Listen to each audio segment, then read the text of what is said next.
Guys, what's going on? I hope you guys are well. I hope you guys are staying safe. I hope everything's good wherever you are. Guys, as you can see, I've got a bit of a rough look.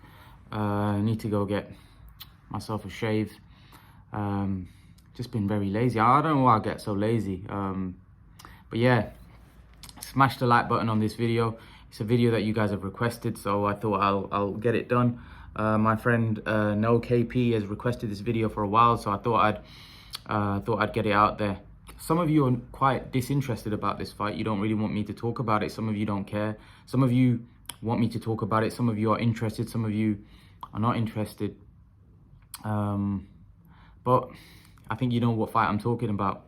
Amir Khan v Kell Brook. Obviously, this going down February 19th.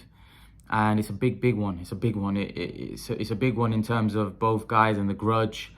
It doesn't mean there's no significance and there's no real world level kind of importance to the fight because it's two guys past their best. But in terms of their legacies and in terms of how much they despise each other, neither guy wants to lose to one another. I will say this, I think this fight means a lot more, or this fight probably has a bigger impact on Amir Khan than it does Kell Brook, because Amir Khan's had a much better career than Kell Brook in terms of he's fought better guys, he's beaten better guys. Kell Brook's only got really one world level win, which is Shawn Porter. Apart from that, he's not really beaten anybody. And all the other world level opponents he's fought, he lost to. So, whereas Khan's fought 15 former world champions and beat 11, where I think Brook's fought, I think 3 or 4 or something, 5, and he's beat one. He's beat Sinchenko, he beat Shawn Porter, and I think he beat Love More and Do as well. I think he's beaten about 3. I think he's fought about 6 or 7 former world champions. And he's got like a 50% ratio because he's lost to 3 and he's won 3, I think. So yeah, fairly poor, and the guys that he beat, like Sinchenko and Love More and Do was way past his best. Shawn Porter was a good win, good solid win. Went to America and done a job on Shawn Porter. So you got to give him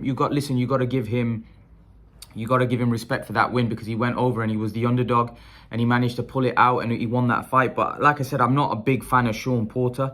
As you guys know, I've given you my verdict on Shawn in terms of he's a good fighter, but I think that was a very close fight. Brook probably nicked it, but in terms of what Porter's done, I thought Porter before Brook, I thought he got a draw against Julio Diaz, and I thought he lost that fight.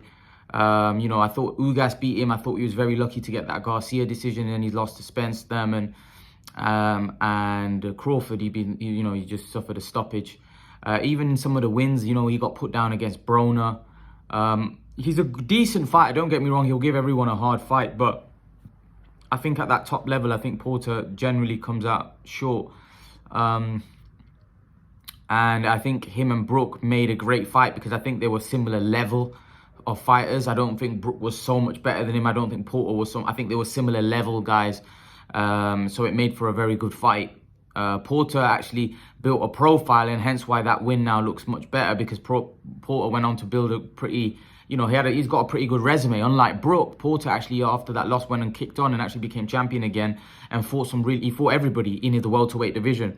I don't think Porter knew his limitations. He couldn't move up weight because of the style he had. He would have got knocked out against the bigger guys, so hence why he could have probably only stay at 147.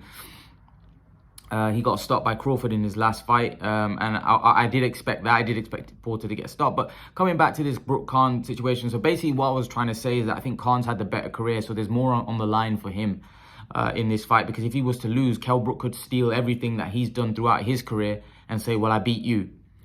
So there's a lot on the line. This is why it's so important that Amir Khan, for himself, wins this fight, because like I said, he doesn't want... Yeah, he's had the better career and he's beaten better guys and he's got the better resume, of course, but you don't want to be the guy losing to Kell Brook. You don't want to be that guy to lose to Kell Brook, because Kell Brook will always have that. Even though he's not had a better career, he'll always have that, I beat you. So Amir Khan's got to do whatever he can in order to win this fight. I think it's going to be very intriguing, by the way. I think it's a proper 50-50 fight. I don't think anyone that's giving a prediction can be sure which way this fight goes. And I think if you are, then I think you're lying. I don't think you're saying the truth. I think if you're saying either way you're confident this guy wins or the other, I think you're saying you're not. You can't be saying it with confidence. There's no way you can be saying either way who's going to win this fight. It's a proper 50-50 fight because we just don't know what either of them have got left. Amir Khan's not fought for almost 3 years. Kell Brook's not fought for a year, and his last fight he got knocked out by a jab, almost jab hook, whatever. You know, people try to make out, well, it wasn't that. It was a jab. You know, it was a much stronger punch than a jab. Irrespective, that punch was a nothing punch as far as I'm concerned in terms of knocking a world level guy out. You know, I've never seen a fighter get knocked out like that. You know, off not a massive punch, and he was out on his feet. And that for me tells me that Brook's punch resistance has declined. I don't know whether that was weight making. I don't know whether that's just his eye socket, some sensitivity there. Whatever it was, it just looked really strange, you know, to get hit with a shot like that and then just to capitulate like that is pretty bizarre because I've never seen Brook. Brook's always been quite sturdy in the chin department. He's always been able to take a shot, although he has been hurt previously to Senchenko, but that was like for momentarily, and then he got back and he actually, I think he stopped him in that round or the next round against Senchenko. So yeah, Brook's always showed a sturdy chin, but that tells me that his chin is no longer what it was, and that's dangerous, especially when you're fighting someone like Amir Khan who's got fast hands. Now, this fight, Brook's the bigger man, and again, Brook's gonna have to be making 149. So I think this weight, and I think the rehydration clause, it obviously all favors Amir Khan because 2 pounds isn't going to make that much difference to Kell Brook in terms of making weight. 2 pounds, I don't think is going to make that much difference. Kell Brook struggles to make 147. He's going to struggle to make 149. Yeah, the 2 pounds helps him, but I don't think it's going to make that much difference. Kell Brook needs it to be 4 or 5 pounds more for like 154 pounds. That would suit him perfectly. But this weight favors Amir Khan, actually, because I don't even know if Amir Khan can make 147 comfortably. So this probably favors Amir Khan because actually the 2 pounds is going to help him more than it'll help Brook, because Brook, we all know, struggles. He can't make 147. Another 2 pounds isn't going to, yeah, it'll make it easier, but it's still going to be very, very tough. And it's still going to drain his body. It's still going to affect him. So personally, I still favor, I still, because of all of that, you'd have to say that Khan's got the advantage in terms of the weight and stuff. It massively favors Amir Khan. Kell Brook's also got, he's also got, you know, a penalty. If he comes, you know, in over the weight, he'll get 100,000 fine for every pound he's over. So obviously you know, Kell Brook's got to make sure he makes weight and he doesn't go over. Otherwise, he's gonna have to pay a hefty fine. I don't know what happens in that case. Does that a fine go straight to Amir Khan, or does it go to? How does that work? I don't know. But yeah, so Kell Brook's gonna have to make weight, and then obviously, how's he gonna be able to perform after making weight? How's he gonna be able to take a shot? These are all things that are gonna play a massive part in the fight. Now, in terms of the fight, I see this fight going 2 ways. I either see Amir Khan stopping Kell Brook early, or I see Kell Brook winning the fight late.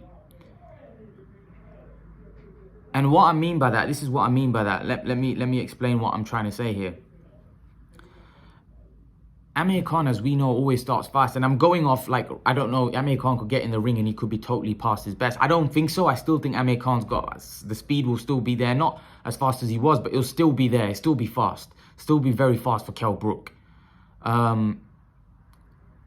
Kell Brook's punch resistance now is not what it was, and he looks very vulnerable. There's a great chance that Amir Khan could just get in there, overwhelm him, and knock him out in the first 1 or 2 rounds. That could possibly happen, especially if Kell Brook's struggling at the weight, or, you know, his eye socket, whatever it is. You know, that vulnerability that he showed against Crawford could come up to surface again. And people say, well, Amir doesn't hit as hard as Terence Crawford. That punch that landed on Kell Brook wasn't a big punch. It wasn't a power punch. And Amir Khan can hurt people. If you look at throughout Amir Khan's career, he hurt Collazo, who was a natural welterweight. He put him down several times. He hurt Maidana, who was as tough as anything. He put Lamont Peterson down a couple of times. So this is a guy that can definitely hurt you. He's not a concussive knockout artist, but he can hurt you. And he has enough power. And when he hurts you, when he stuns you, you're in big trouble because he's going to finish you. Because Amir Khan is a great finisher. Once he gets you, you're in big trouble because he'll just overwhelm you. There's a great chance the referee will just jump in and stop it. And you know, with Brook, with the vulnerability he showed, like if Brook gets hurt the way he did against Terence Crawford, the fight's over because we all know that Amir Khan's just going to let his hands go and the hand speed is going to be too much. If you're hurt, you're in big trouble because you're not going to be able to defend yourself. It's too fast and he'll stop you. The referee will jump in and you'll be stopped. And that is how I envisage it. But here's the thing: if Kell Brook is able to get through the first 4 or 5 rounds, and but here's the thing: in the first 4 or 5 rounds, Amir Khan would have hit Kell Brook quite a bit. If Kell Brook is still standing and still there after 4 or 5 rounds, then I start to worry for Amir Khan, because then Amir Khan's stamina and Kell Brook would have absorbed his shots. And we all know Kell Brook's a bigger puncher. And we all know that Amir Khan also has vulnerability as well. So it might just take only one punch from Kell Brook, especially as maybe not early on, but and this is not just Kell Brook. This is anyone, by the way. Because I don't think Kell Brook's a huge puncher like people try to make out. I don't think he is. Does he punch harder than Maidana? Not in my opinion. You know, but and the other thing is, Kell Brook is a technical fighter. He throws straight punches.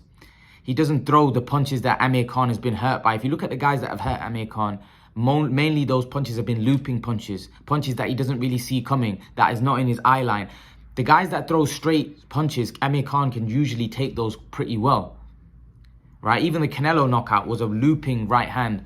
Maidana, when he hurt Khan, looping. Garcia was a left hook. You know, all blinding punches that he didn't really see coming. Kell Brook doesn't really throw a lot of punches like that. He throws uppercuts, straight punches, right hand. He throws straight punches. And Amir Khan usually has shown throughout his career that he's able to absorb those punches a lot better than the looping ones. The ones that catch him on the side of the temple is the one that do damage.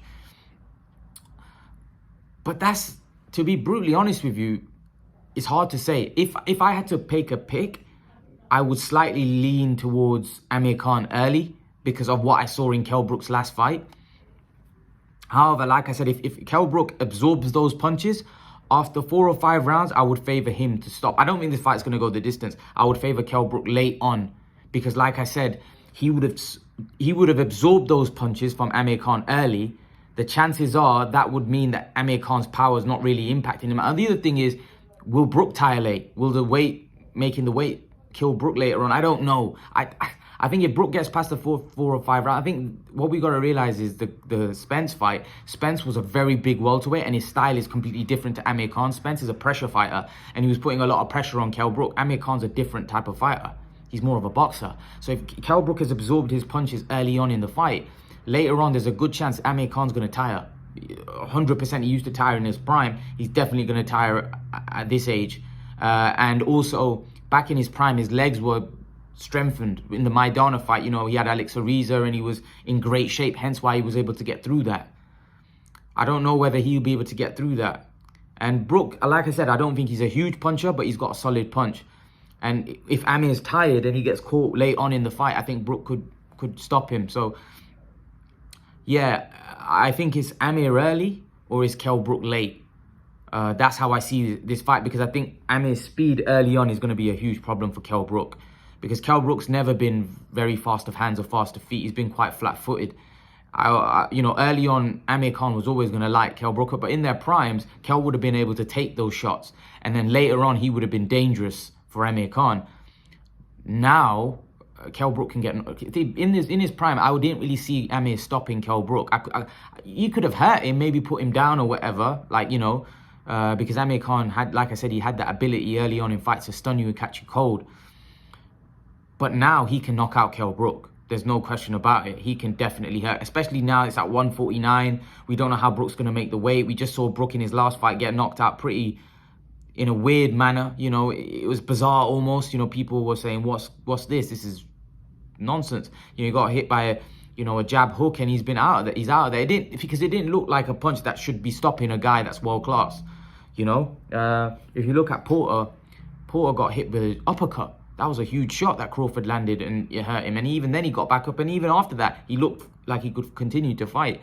Brook looked like he was finished. Like he was all over the place. He didn't know what had hit him. So yeah, I favor Khan slightly. I would say 55-45. But like I said, if Brook gets through the initial rounds, then I think it's a big problem for Amir Khan. And I won't be surprised if Brook knocks Amir Khan out late. But like I said, if I had to make a pick right now, I would say Amir Khan early. Because I don't think Brook's going to be able to get through that initial onslaught. I might be wrong, but I think that initial onslaught that Amir Khan's going to bring, and it all depends if Amir Khan's got anything left. If he comes in and he looks slow as anything and he doesn't, then it may not make a difference, because Amir Khan may be a completely finished. But from what I've seen in the Dib fight, from what I saw when he fought Crawford, and that was a long time ago, he didn't look completely finished. I think Crawford was just too athletic for him at that point. Whereas in his prime, Amir's foot speed was a lot faster in his prime, and his hand speed was ridiculous. Whereas obviously his hand speed is slowed down and his foot speed isn't nowhere near as quick as it was. And Terence Crawford's foot speed is unbelievably fast, and his hand speed is very fast. And I just think he was just too sharp and too quick and too athletic for Amir Khan at that point. I always would favor Crawford, you know, against Amir Khan, because I think his boxing IQ is on another level. But I think in his prime, it would have been a different fight, would have been a much harder fight. Yeah, so that's how I see this fight. I think it's Amir Khan early or Brook late. But I don't know. I can't say for sure. I don't think any of you can say what's going to happen in this fight, because let's be brutally honest. You know, we don't know what either guy's got left. It may be a devastating performance from either guy. You know, I reckon if it's going to be a sensational performance, I think it's probably going to be more from Khan. Because of the fact his style, the way he is, whereas Brook's probably going to hit him with a shot, maybe hurt him. I don't know. I don't even know. I don't know, because Brook also looked gun shy against Crawford. He didn't throw any power shots against Crawford, so that's another thing. Was that because he was protecting his eye? Because he's mentally not the same fighter? But he did look a bit gun shy to me. He didn't really commit to any power punches. He was fighting very tentatively, and he said after the fight that I didn't really let my hands go. So that, again, did he not let his hands go because he was afraid of what's in front of him? Did he not let his hands go because he didn't want to get countered and get hit on his eye? I don't know, you see. This is what I mean. I haven't seen enough of Brook after Crawford and before Crawford against top-level opposition for me to make a judgment, you know. Because one thing, although Amir Khan looked out of sorts against Crawford, he took a lot of punishment in that fight, whereas Brook couldn't take any punishment. So you've got to bear that into consideration. Amir Khan took a lot of shots. He even got put down in the first round, got back up, and he fought on another 5 rounds, and he took some big shots after that as well. So from that point, you'd have to say that, you know, Kell Brook didn't really show much resistance at all. The first meaningful shot that hit him, he capitulated. So it's a difficult one, because I genuinely don't know what either guy. Remember when Amir Khan fought Crawford, that was 2018, or was it 2019? I can't remember, but it was a long time ago, you know, especially a long time ago for his career. Do you see where I'm coming from? Like, he's 35, so he was 33 when he fought Crawford. He's 2 years older now. He's even older, you know, being inactive.